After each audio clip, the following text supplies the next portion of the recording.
Before there was a nation called Israel, before any covenant was made with Abraham, Yahweh was already there. He wasn't a new God introduced to the world through Moses or revealed suddenly by Israel's prophets. He was the Eternal One. He always existed, always watched, always reached out. The name Yahweh, written in Hebrew as YHWH, carries the meaning I am.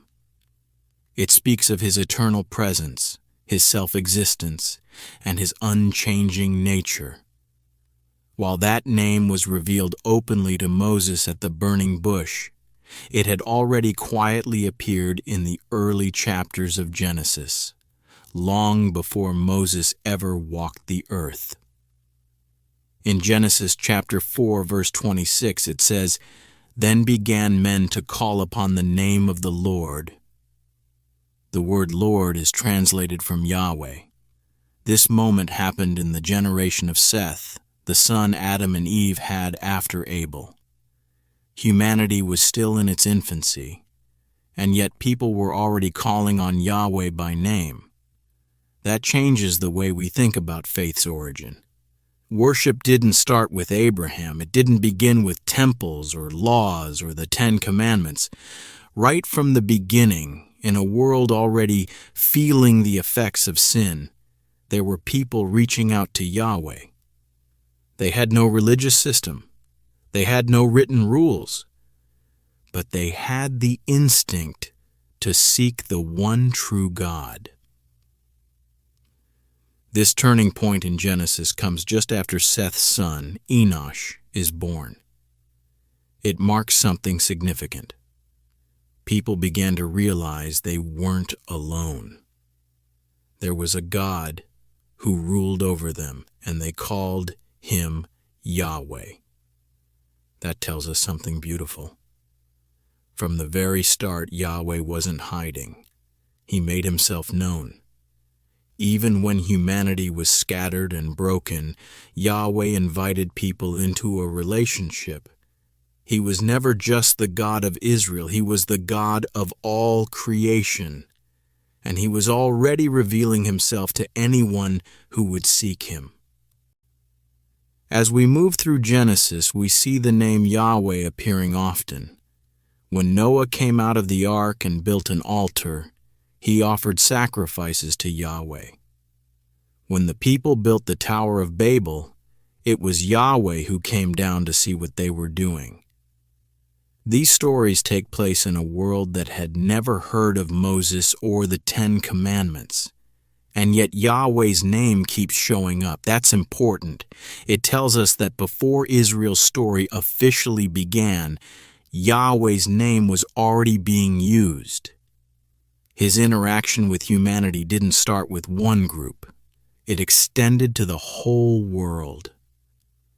There's something deeply moving about this early kind of worship. It didn't have structure. There were no stone tablets yet, no tabernacle, no instructions about sacrifices. But there was a relationship. People like Enoch, Noah, and even Abel were aware of Yahweh and responded to Him. Enoch walked with God. Noah found grace in his sight. Abel brought an offering that pleased him. Cain, on the other hand, brought one that didn't. Even then, there was a right and wrong way to approach Yahweh. It shows us that He cared about more than ritual. He cared about the heart. Knowing that Yahweh was worshipped long before Abraham was born helps us see history differently. The story of faith didn't begin when God called one man to leave Ur. It began much earlier. It began in gardens, in quiet places, at altars made of stones. It began when people, unsure and flawed, reached out for something greater and found a God who listened. That God introduced Himself as Yahweh. And from the very beginning, He was involved in the human story. By the time we arrive at Abraham in Genesis chapter 12, the narrative begins to shift. God starts to shape a specific nation to carry His name. But that doesn't mean Yahweh had been silent until then. Abraham came from the city of Ur, a place filled with temples and idols. He lived in a world crowded with gods. Yet Yahweh stepped into that confusion and called Abraham by name. He didn't introduce himself as a local deity. He came as the one who would bless all nations through Abraham's family. When God told Abraham to leave everything and go to a land he would show him, he was continuing a story that had started long before. Abraham's call wasn't the beginning of God's mission. It was the next chapter in something that had already been unfolding. From Seth to Noah, from the flood to the scattering at Babel, Yahweh had been active. He had been speaking, guiding, judging, and calling. Abraham wasn't the first to hear his voice, but he was the one through whom a covenant would be formed that would shape the world. It's important to remember that Abraham came from a family that likely worshipped idols. He grew up around false gods and man-made altars, and yet when Yahweh spoke, something in Abraham's heart recognized the truth. That moment shows us something powerful. Yahweh has always known how to speak to the human heart. Even in cultures far from the truth, people can still hear him when he calls. Faith has never been limited to one background or tradition. Yahweh speaks to those who are willing to listen. So even before Abraham's covenant, before Isaac was born, before Jacob wrestled with the angel, Yahweh was already known. He was there at the beginning of human memory. His name was spoken in worship long before any laws were written. His heart was open to those who sought him. That makes the story of Israel even more meaningful, not because it was the beginning, but because it continued a divine relationship that started with the very first breath of humanity. The story of Job gives us one of the clearest examples of someone outside the family line of Israel who truly knew and feared God. Everything we learn about Job happens in a time and place far away from the land of Canaan. He's not called a Hebrew. He's not part of any covenant people. He comes from the land of Uz, which many believe was somewhere in the ancient East, possibly near Edom or Arabia. Yet his relationship with God is real, personal, and marked by deep reverence. Job's life proves that a person could walk closely with God even before there was a law from Moses, a priesthood from Aaron, or worship at a tabernacle. Right from the opening words of the book of Job, we're told that he was blameless and upright. He feared God and avoided evil. His understanding of God's presence wasn't just something he believed in theory, it shaped the way he lived. He regularly offered sacrifices for his children just in case they had sinned in their hearts during their gatherings. This level of devotion didn't come from any written law. It came from sincere reverence. Job somehow knew that God was holy. He knew that worship involved sacrifice. He understood that even hidden sin mattered. That kind of understanding only comes from personal encounters and passed down truth, which means that the knowledge of God had already reached into his world long before the scriptures were written. As the story goes on, we discover that Job's knowledge of God is not shallow or limited. He speaks with clarity and wisdom about life, justice, creation, and even the hope of life after death. In one of the most powerful lines in the Bible, Job says, "I know that my Redeemer lives, and that in the end he will stand upon the earth." That's found in Job chapter 19, verse 25. This isn't a theological idea he read somewhere. It's a personal cry of trust in a living God. It's the voice of a man who believes that God will one day set everything right. It shows that Job knew more about God's character and plans than we might expect from someone who lived outside the family of Abraham. When God finally responds to Job in the final chapters, we see the depth of their relationship confirmed. God speaks directly to Job, not through a priest or prophet, but out of a whirlwind. He challenges Job's understanding, corrects his assumptions, and ultimately affirms him. After all the suffering and questions, God restores Job's life and says that Job spoke rightly about him. That detail is important. It means that someone outside the covenant of Israel could still know God truthfully and intimately. God was working in many hearts and many places, revealing himself to people who were truly seeking him. Another powerful part of Job's story is the voices of his friends, men from other regions who also had thoughts about God. Their words were often flawed, but the fact that they talked so much about divine justice, human suffering, and righteousness tells us something. These were not shallow conversations. People in the ancient world were thinking deeply about God. They were trying to understand him, trying to make sense of pain and blessing. Job's story captures that hunger, the need to know God even beyond the boundaries of Israel.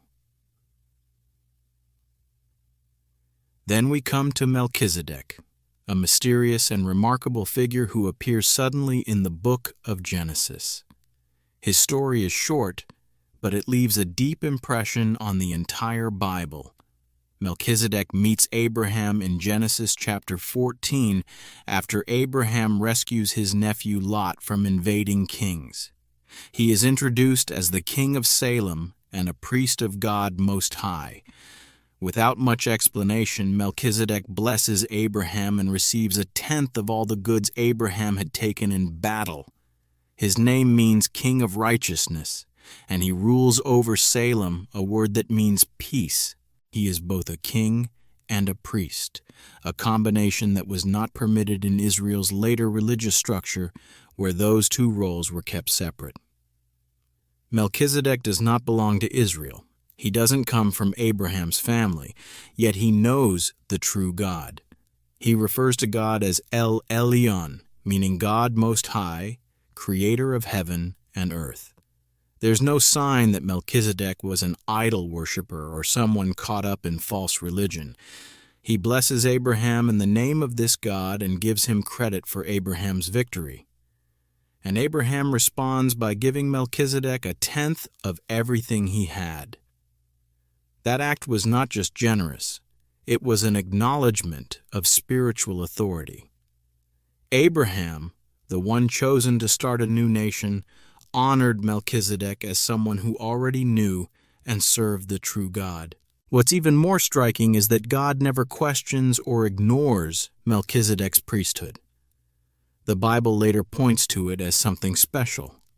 In Psalm chapter 110, verse 4, King David writes, "You are a priest forever after the order of Melchizedek." That verse is quoted again in the book of Hebrews to describe Jesus. This tells us that Melchizedek's priesthood was a glimpse of something eternal, something greater than the Levitical system. That means God was already raising holy servants and spiritual leaders long before Moses received the law. Melchizedek's story shows that God's presence was not limited to the tabernacle or temple. He had people who knew him in distant places. He had kings who also served as priests. He had worshipers who were not from Abraham's line. Melchizedek's role reveals that God's plan was always much bigger than one nation. Even as he began his covenant with Abraham, he was honoring a man who already walked faithfully with him. When we consider both Job and Melchizedek, we're reminded that God's truth was never locked away in Israel alone. Yahweh had already reached into the world in many ways. He was calling people. He was speaking to them. He was receiving worship from hearts that longed to know him. These two men came from different regions and backgrounds, but both knew God, not just as an idea or power, but as a living presence in their lives. Their stories remind us of something bigger, that Yahweh has always been the God of the entire earth. His voice echoed in the deserts of Uz. His name was known in the hills of Salem. He didn't wait for the Torah to be written before making himself known. He was already speaking. He was already near. He was already building relationships with those whose hearts were open. Job's suffering and prayers, Melchizedek's blessing and priesthood, both of them are powerful examples of how the knowledge of God was alive in the ancient world. They give us a glimpse into a time when Yahweh was working quietly but powerfully in places far from Canaan. They didn't need a temple to find him. They didn't need a written law to know how to honor him. Their faith was real. Their worship was sincere. And their stories continue to show us that God's presence has never been limited by borders, tribes, or titles. As Scripture continues, we see that their lives still shine as evidence that Yahweh was not waiting in silence for Israel to be formed. He was already at work. He was already revealing his character. He was already laying the foundation for something far greater. Long before any earthly priesthood stood before an altar, long before fire and cloud descended on Mount Sinai, God had already found hearts that listened. And he spoke. When we begin to explore the history of Yahweh beyond the written scriptures, archaeology and ancient records open up fascinating glimpses into how his name and worship may have been known outside of Israel. These discoveries don't take the place of the Bible, but they often confirm that Yahweh's name was not limited to just one person or one place. Among the most compelling pieces of evidence are the Egyptian records that mention a group of nomadic people known as the Shasu. These tribes moved through the lands of Edom and Midian, and in inscriptions from the 15th century BCE, during the reign of Pharaoh Amenhotep III, there's a reference to the Shasu of YHW. Scholars generally agree that YHW is very close to the name Yahweh. This doesn't necessarily mean these people worshipped him the way Israel eventually did, but it does suggest that the name Yahweh was already known and possibly honored in regions south of Canaan, long before the Israelites fully settled in the land. These references to the Shasu of YHW have led some to believe that the worship of Yahweh may have had early roots in the southern regions, places like Midian and Edom, well before the days of Moses. Interestingly, this lines up with the biblical story itself. When Moses encountered the burning bush, he was on Mount Horeb, which is located in the land of Midian. That shows us something important.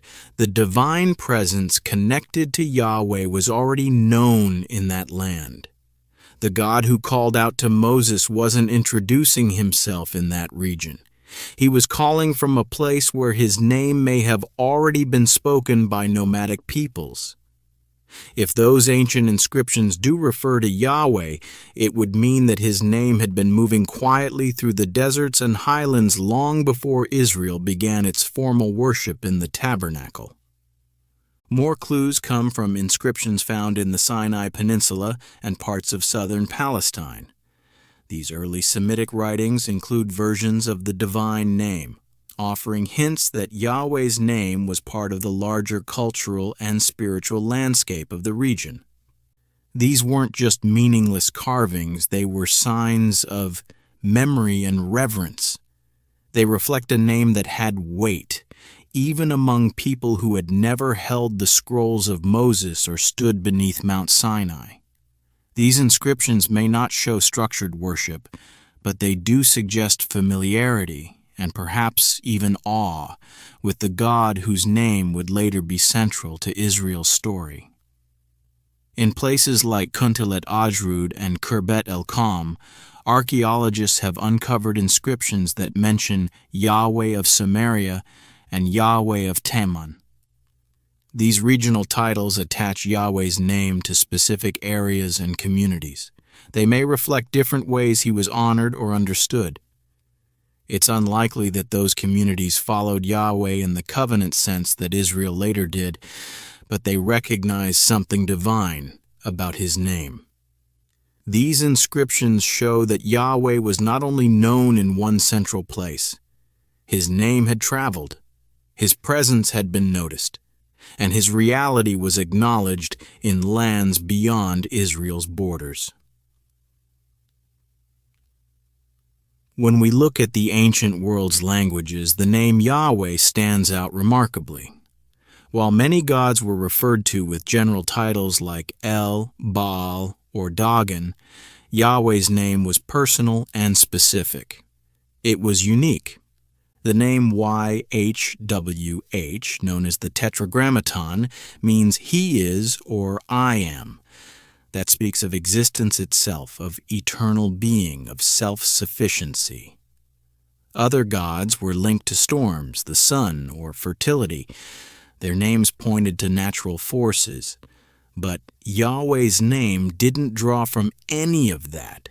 He wasn't named after anything he created. His name stood above all that. It said simply and powerfully that he exists. This difference showed up in worship too. In most cultures, gods had physical images. People bowed to statues, golden figures, or carved stones. But Yahweh rejected that. He didn't allow his people to make an image of him. That was a commandment from the beginning. If people in places like Midian or Edom were calling on Yahweh, and if they understood even a little of his true nature, they would have known not to represent him in stone or wood. That level of understanding could only have come from real encounters, through passed-down stories, divine moments, or spiritual awareness that Yahweh himself had planted. All these archaeological and linguistic hints lead us to one clear truth. The knowledge of Yahweh stretched farther and reached earlier than we often assume. These bits of evidence don't give us full stories, but they echo a deeper reality. They point to a God who was not hidden, not confined, and not invented by any one group. Yahweh was already moving through the world. His name was spoken in ancient places. His memory lived in the traditions of people who didn't yet know Israel's laws but had sensed his greatness. This wider view of Yahweh's name invites us to think more deeply about who he is. Yahweh is eternal. He is not tied to one time or place. He didn't begin at Sinai, though he thundered there. He didn't come into being in the flames of the bush, though he spoke to Moses from them. Yahweh is the one who always was. In Psalm chapter 90, verse 2, it says, "Before the mountains were brought forth, or ever thou hadst formed the earth and the world, even from everlasting to everlasting, thou art God." That verse reminds us that Yahweh existed long before Israel came to know him. He was already God over the earth. This understanding changes how we read the Bible. The calling of Israel wasn't the start of Yahweh's activity.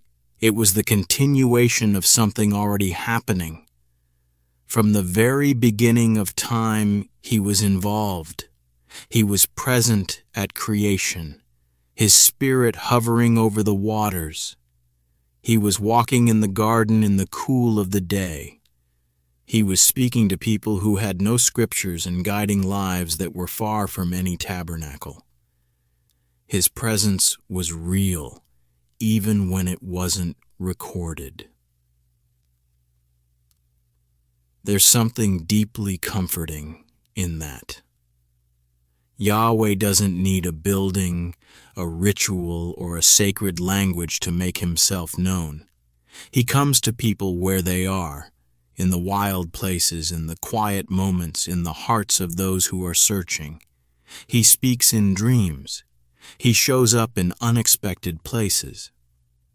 The story of Yahweh's movement across the earth is much bigger than what we usually see. His reach is vast. His purpose has always been unfolding. Even when his name was forgotten, Yahweh never stopped being God. When people turned away and built idols, he remained watchful. And when anyone, turned back to him, he responded. Whether it was in a Hebrew village or a desert camp, he welcomed the worship that rose from sincere hearts. His guidance was not limited to one tribe. His truth was not only spoken through one voice. All of creation was under his care, and he never stopped calling. This leads us to something beautiful and true. Yahweh's nature is eternal and unlimited. He was there before nations had names. He was working before human hands built altars. He was speaking before the prophets wrote their scrolls. He was present in the silent years, active in forgotten places. His presence filled the earth even when people didn't understand who he was. And when they encountered him, something in them recognized it. There was no need for proof, just a moment of realization that they were in the presence of the one who always is. That's the kind of God Yahweh is. He is relational. He reaches out even when we don't know how to reach back. He reveals himself to people who haven't read a verse or heard a sermon. He meets them in their pain, their questions, their quiet wonderings, and when they respond, he draws near. His eternal nature doesn't make him distant. It means he is always available, never bound by time, never closed off by culture, never beyond reach. In every generation, in every part of the world, Yahweh has been calling. Not everyone heard him, not everyone followed, but the call has always been there. The inscriptions, the names, the traditions, they all point to that call. They remind us that Yahweh's voice has never been silent, and if we listen closely, we can still hear it. The same God who walked with Adam, who spoke to Abraham, who met Moses in the desert, has been working all along, shaping history, preparing hearts, and inviting the world to know his name. This is the end. If you found this video valuable, don't forget to give it a big thumbs up. It really helps share God's word with more people. And if you haven't already, hit that subscribe button and turn on all notifications so you never miss out on powerful biblical teachings. Thanks for watching, and until next time, God bless you.